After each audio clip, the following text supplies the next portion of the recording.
Who wants to start? Hey, Bill, I'll start. All right. Go for it. So I did some lead generation from the leads I received from my listing ad, and I have an appointment today at 6 o'clock. Beautiful. Is that a buyer consultation or a listing appointment? Yes, it's a buyer's consultation. She actually wanted to rent like a 3-bedroom. She's like in Buckhead right now for $1,700, and I asked her what was the obstacle, against buying, and she said her credit. And so I was just explaining to her different programs and everything, and she said that she would like to do a consultation. So that's awesome. This is up in March. I love the way that she asked that, right? Yeah, I was like, I can help you, but if you don't mind me asking, what's your obstacle when it comes to buying? And she opened up and she was a little skeptical. She was like, she's kind of a skeptic because I asked her, what type of meeting she would like to do, and I offered her Zoom because she was like, well, I don't really know you, and it's a lot of scammers out here. And I was like, yeah, I understand. So I sent her my business card to make her feel more comfortable. And we're just going to do a Zoom call. Yeah, perfect. That way she can see your demeanor. She can see your security. It's not like you're asking her for money or her social security number or anything. You're just providing information, right? So I don't, if she's expecting to encounter something that seems a little fishy, then she's not going to get it, right? She's just going to get a bunch of good information on how to take steps to place herself in a better spot to purchase, right?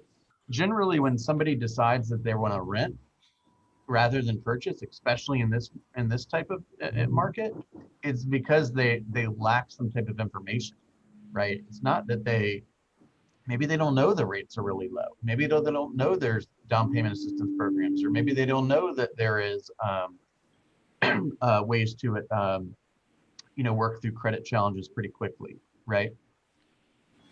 Good, great job, Markia. Okay, anyone else? I have one more. Awesome. My client who I was telling you all about a couple of months ago that was interested in the $1 million listing, I actually showed her 2 over the weekend, and she's looking to do something by February. So it was really awesome to see those homes. Wait, she's $1 million buyer? Yes. We looked at what she sent over there, proof of funds. And the homes that we looked at, one was 1.9 and the other one was 2 million. So they were really nice, and they were in the Alpharetta area. And she's got proof. She's gonna be a cash buyer. Well, she hasn't got pre-approved yet because her lease is ending in February. So the agents just wanted proof of funds if she didn't have a pre-approval, just to make sure that it was serious buyers. Yeah. So, but she had an account with $2 million in it. No, it was enough to be pre-approved for that type of loan. Okay. Yeah, let's get her pre-approved as soon as possible, right? Yes. You obviously phrase it in a way that it's look, there's a lot of awesome financing opportunities out there for you, right? And I just want to make sure that you know all of your options so you can put together this transaction as in the most advantageous way. Because people with a lot of money, they're not just thinking about it, it's complex, right? They want to make sure that they do everything in a very efficient way. So, and that's kind of a little bit of a roundabout way of getting what you need, which is proof that you're not wasting time. Right. Cool. All right, let's do one more. Who else has some good news? I did an open house yesterday. How'd it go, Darlene? I think it went okay. 4 people came out, 2 were neighbors. And one was a family still looking for other homes in the area. The other was a realtor looking for her daughters. Cool. Okay. So make sure all those people get handwritten notes and video text and go into your database, and everyone that walks in is somebody that you could build a relationship with. Now, the 2 neighbors didn't sign anything. Why not? How do I get them when they say no? Do you know what? If this is what I do, if they don't want to sign anything, I introduce myself. I ask that, they'll introduce themselves, and then I say, where do you live? And if they say on this street, then you can go in the tax records and look on that street. And fastpeoplesearch.com has lots of information about people. Okay. Yeah, so if you know it's Sue Johnson that lives on the street, then you can figure out where she lives. Okay. And get their information. Send them a Okay. handwritten note. Yeah, exactly. The other thing is you just I'm sorry, Bill. Victoria, go ahead. I did one on Saturday with Carol, and what she told me was to put in COVID, because especially if there's an outbreak, we want to make sure that we're able to contact everyone that was in the home. So I would definitely put in COVID, like, hey, we want everybody to sign in and make sure you put accurate information in there in case there is a situation. We want to make sure we're able to contact you and keep you safe. That's so brilliant. Wow. That is so smart. Yeah, I love that. I love that. And generally, if you ask those people enough questions, they'll tell you why they bothered to show up. Okay. Right? So like they have a curiosity about something. The question is what is it? And can we figure out what it is? And is there something that in the future, should we be able to figure out what it is or deliver more value to them, they would be interested in learning more about it. So just ask them a couple more questions. Okay. How long have you lived here? What do you love so much about the neighborhood? If you were to move, where would you move next? These kind of questions. Okay, because I talked to him, but I don't think I asked enough questions. And then one was kind of antsy. It was, I got it. Yeah. What are they so antsy about? Well, she was just, because she couldn't open the door got stuck, and then we're trying to get her in the house, and then she's walking through the house, and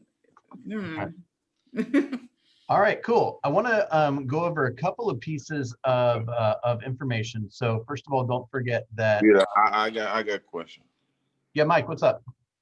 Okay, I have a little issue. I don't know. I will resolve that, but I need just some advice. Last weekend, I was working with my client buyers to check some houses, and she sent me a message. She said, "Okay, she likes one of the house we have been," and when I contact the listing agent, I asked him, "Okay, my client, she's interested for the house. Can you send me the warranty deal, the association, community association document, and can you send me the silvery legal description?" Yeah. The guy told me, "Okay, I need just to let you know that the house is already under contract, but the seller doesn't like the other guy because it just went out another contract. That's why they got a contingency." I asked him how many days will be the contingency. He said it's gonna be 15 days, and they sent me gonna be on December 2nd. I said, "Okay, why you didn't put that the house is under contract and you let people to go to visit the house, and when we need to put a contract, a offer, and you say you need to let me know, and what's gonna be our stages of offer if we put the offer today? Say it's gonna be back offer." I said, "But you should do that, right? You should put the house under contract already." But now when he sent me the document, they don't have a community association document. It's a whole house built at 1968. He said they don't have. Community association disclosure has got nothing to do with the age of the home was built. That's the lead-based paint disclosure. Yeah, he sent me the seller disclosure, but the seller disclosure, I found that we got too many issues inside. And the other document, I guess here's my initial thought is like, first of all, you're right that the listing agent is not operating with the amount of integrity you would hope that he would or she would. This is a home that's under contract. It should be marked under contract. And if you didn't like the contract, you shouldn't have signed it. Okay, but now it's under contract and you're basically wasting everyone else's time. So the more you just let him know, hey, when this thing is not available, you call me. I'm moving on, right? Because every minute of thought that you spend racking your brain about why this dude did what he did, it's a big waste of time because the home's unavailable. But my client liked the house. She asked me. I know, but it's unavailable. It's not available. Yeah, they say it's available for them. They say the seller is not sure about the buyer. The home's under contract. There's nothing the buyer can't do anything until the home becomes available again. Okay, what's gonna be your advice? I don't have to. My advice would be to call the listing agent and say, my client is interested in this home. When you are no longer under contract, if that ever happens, please call me. And then you call your buyer and say, that home's unavailable. Let's go find a different one. Okay. So does he have to put in a backup offer or no? I mean, he could put in a backup offer. I mean, you could go down that road. I think, I don't know. Yeah, I suppose you could put in a backup offer if you felt that strongly about it. Yes. But the buyer doesn't have this new buyer, your client doesn't have any control right now, right? They're basically just hoping and praying that the deal falls apart. All Yeah, right, she's working for me. What's that? She's working for me. That's why I'm working to your direction to help me for something and filling out the contract, because the problem is the price. For me, the price of the house is $179,900. Okay. But for me, I'm not comfortable about that. But now I check the Georgia MLS to see if we can find some comparison. The house sold before. I don't find any. Well, regardless of what the house is listed at, if you don't like the price or you can't substantiate it, or your client can't substantiate it, then if you are interested in the home, let's say, so your client loves the home, but at 180, they don't love the home. At 160, they love it. So put in an offer for 160, and if they want to take that as a backup offer, they can. Otherwise, it's not going anywhere, right? Yeah, my clients say we can put $170,000. Yeah, it's not that far away. I mean, if your client wants to begin that negotiation, yeah, you can help them out. Absolutely.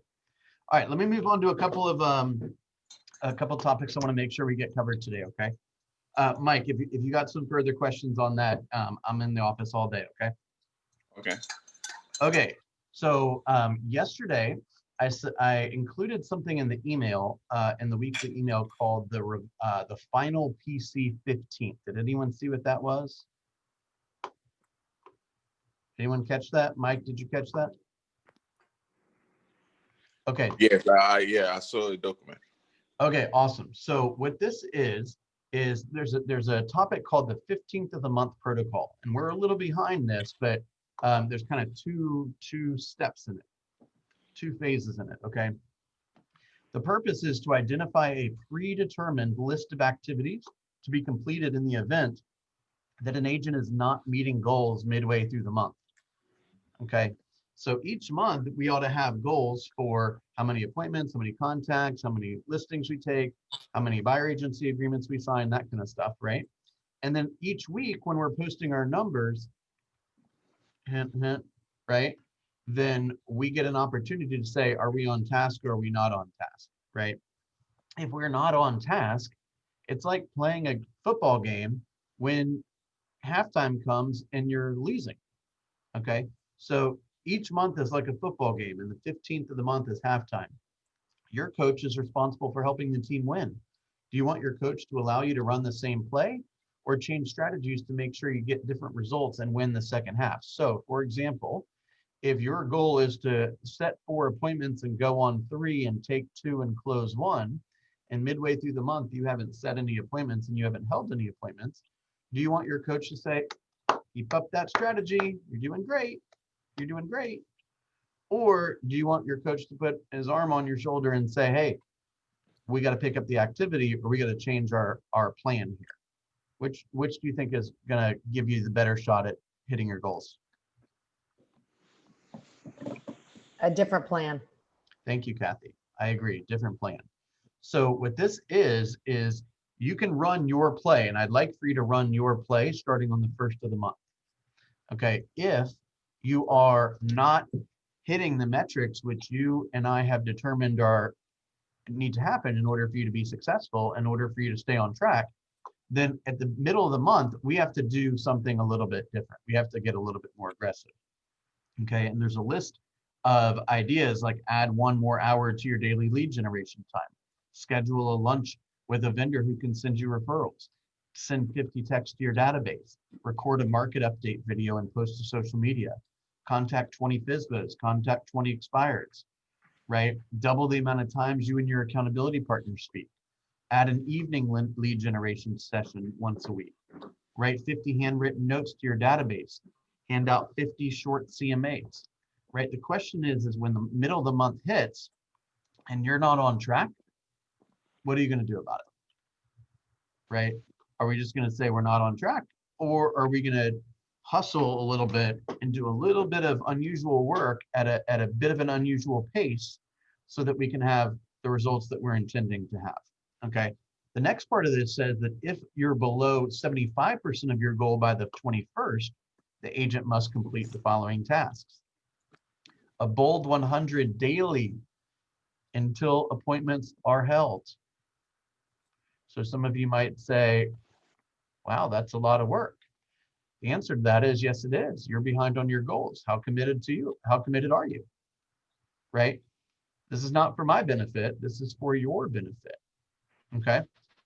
So if your family expects you to earn a certain amount of money and you don't earn that amount of money, what happens? Does that mean you don't get out of debt as fast? Does that mean you can't pay your mortgage? Does that mean no vacations? Does that mean no kid goes to college? What does it mean? Right? So the question really becomes is how committed to your goals are you? And are you willing to become aware of the gap between where you are and where you know you need to be, first of all, and second of all, are you willing to do anything about it?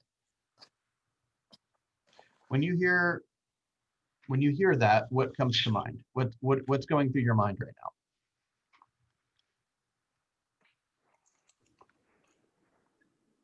Corey, I saw quite a face on you. What's going through your mind?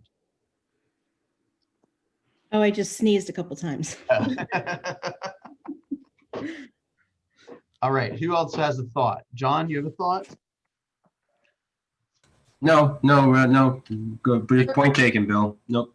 Well, it wasn't directed at you, but I'm just saying.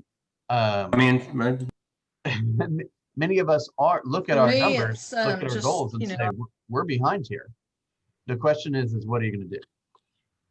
Was that Donna that was trying to say something? yeah, I was going to say, it's just a reminder to reevaluate and make the necessary adjustments to be able to hit the goals that we set before the end of the month. Beautiful. Okay, I agree. Let's spend a couple minutes. Thank you, Donna. 1:30 to 3:30 today is leveraging is the 3612 free class on marketing. It's going to be taught by Robin Lemon. What do you guys think of 3612 free so far? Any ahas, anything you want to share? Other than the fact that none of the instructors have been able to keep it to 2 hours yet. What else have you noticed? It's a lot of great information. It's really challenging because of the homework and stuff, but it's good. It's a lot of good knowledge and helps to build a good. Right. So did you guys do some evaluation on, are you doing prospecting activities? Are you doing marketing activities? Are you doing marketing when you perhaps should be doing prospecting? Are you not doing either? Right? A lot of this is self-evaluation. Any ahas that you've discovered? Yeah, I like that it distinguished between marketing and the prospecting, because a lot of times we think we're prospecting when we're really marketing, and the funds come from the prospecting. Well, the funds come from both, to be honest. Mm-hmm. Right. So marketing is not bad. It should be a complement to the prospecting. Remember, prospecting based marketing enhanced business. Well, yeah, like I know I put a lot of focus on my mail outs lately, but that's something that's not going to pay off now for the most part. Well, it's not going to pay off now, but it's still, if that's part of your long-term strategy, it's important. but don't do that at the expense of taking active prospecting time. Honestly, you probably have to do both. Mm-hmm. Okay. And that's what I'm learning. All right. I had a conversation. I forget who it was. It might have been in this group, the larger group. But remember how I said that I suggested having a visual of your pipeline? So you take the number of units that you intend to close in 2021, you triple it, and that's the number of people that you should aim to have in your pipeline before the beginning of the year, ideally. Okay. And I suggested that it become visual because if you are behind in your goals, you don't necessarily want to open command to prove it to yourself, right? And if I can be a little harsh with you guys, I think that's why it's a little tough to get you to record your numbers, right? It just is what it is, guys. I mean, like, we can only improve what we're monitoring, right? That's why if the number is 0, I just want you to put 0. Did you take 0 listings this month or this week? Yeah. Okay. So just put 0. Okay. So let's take stock. We took 0 listings. Now, what are we going to do about it? It's no big deal. You're not going to get spanked. You're not going to get kicked out of the program. Let's just fix it and we'll fix it together. Okay.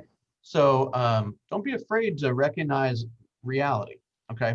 Now, with that said, one of the other tasks that we decided to do is we said, let's come up with some visual ways of identifying why we do what we do. So we looked at something like this, right? Where we put this, you can buy these at like the Dollar Tree.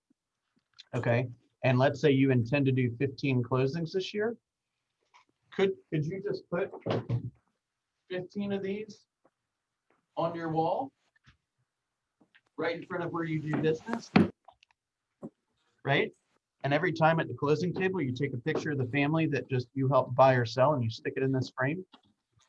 And then at your workspace, you sit there and you stare at some little kid that you don't even know who it is, right? And you're like, wait, who is that, right? And then you go make a few extra calls. So I found this in the storage room. I figured this might be a good visual representation, okay? All right, let's talk about some language patterns really fast. The first one I want to talk about is called temporal presuppositions. We're going to get deep here today, guys. Temporal presuppositions. Okay, that is a linguistic pattern that uses the presumption that something is going to happen in time. Okay, they may either be past, present, or future.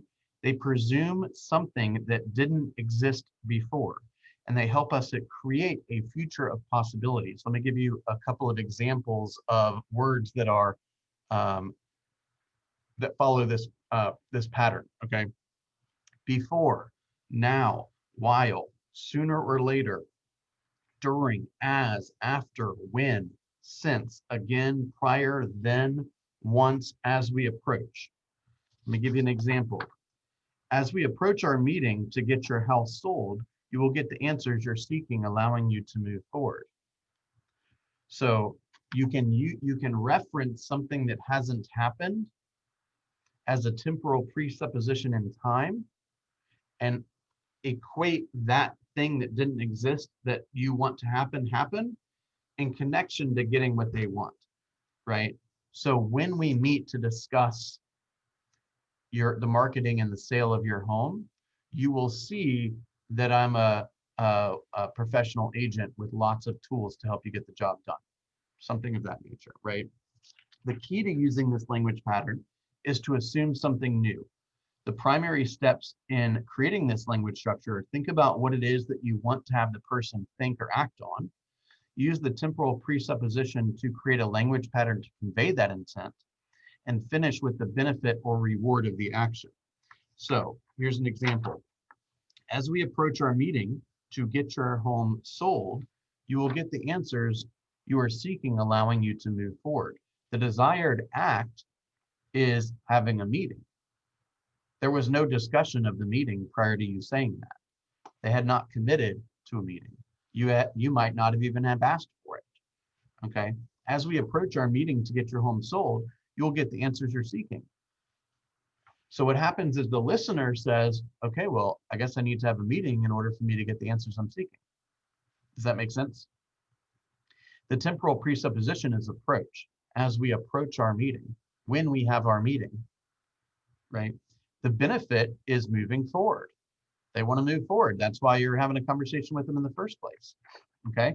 When you list your home with me, you will find that buyers make appointments before the home even hits the market. The desired action is list with you. When you, that's the presupposition, when, right? List your home with me, buyers will be making appointments. What they want is the buyers to be making appointments. What they hear is that that's only going to happen when you list the home with me. Does that make sense? Okay, let's come up with, here's an example for you want your seller to reduce the price. Okay, when you reduce your price today, by the way, is an embedded command. So some of these are being mixed, right? When you is the temporal presupposition. Reduce your price today, not reduce your price today, it's reduce your price today. You will dramatically increase the buyer pool for your home. Makes sense? Makes sense as a tie down. What's the desired act? You want them to reduce the price. What's the temporal presupposition? When you. What's the benefit or reward for the listener? It's to increase the buyer pool. When you reduce your price today, you will dramatically increase the buyer pool for your home. Make sense? Okay, here's another one. Prior to us meeting, would you get the information together we discussed and have it ready? Okay, there was no meeting prior to you saying that. Okay, the desired action is the meeting.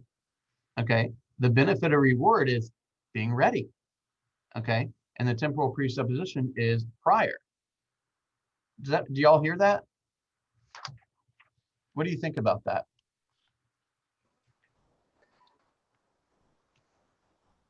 I heard I think that's just last way one. too much for me for today. Is it because it's temporal presupposition? Should we just call it like PP or something? We could call it an afternoon conversation, Bill. Okay, all language patterns we'll talk about in the afternoon then. Corey, go ahead. No, I mean, the last one I had a hard time getting. I think maybe it was so many examples. I got the first few, but the last one I think I was trying to process the one before it. Okay. Maybe, I don't know. Kathy, we're about to say something? I like that. I like those language patterns. I don't always tend to use them like I should. That's something I really need to study. Yeah.